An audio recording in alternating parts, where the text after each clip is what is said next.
Two U.S. senators from Missouri advancing the federal funding bill include Josh Hawley and Eric Schmidt. House representatives have been given a 36-hour notice to return to D.C. to discuss returning or adopting the Senate's proposal. Tonight, our ABC 17's Marie Moyer is live in studio. Marie, several Democratic lawmakers have voiced criticism over this vote.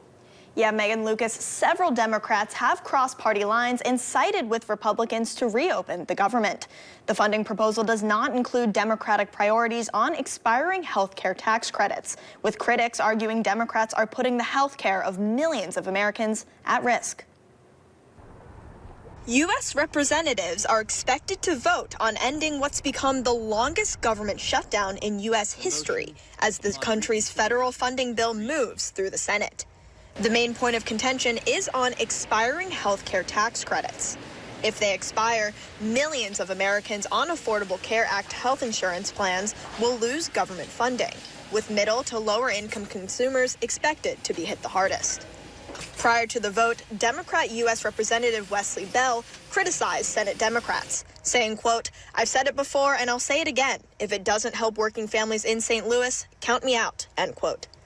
Today, I spoke with State Representative David Tyson Smith, who tells me now is the time for Democrats to dig their heels in. Usually when a caucus, there are people who are not going to be able to afford health care, and that's what it's all about. And so we need to stick to our guns.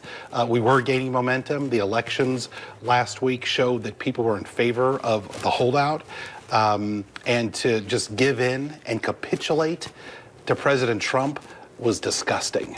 Republican U.S. Representative Mark Alford voiced his full support of the Senate's decision, saying, quote, "Our long national nightmare is finally coming to an end," and went on to say, "I'm confident we will swiftly pass this bill so federal agencies can finally get back to serving our constituents, and I hope reasonable Democrats in the House will join us in voting to responsibly reopen."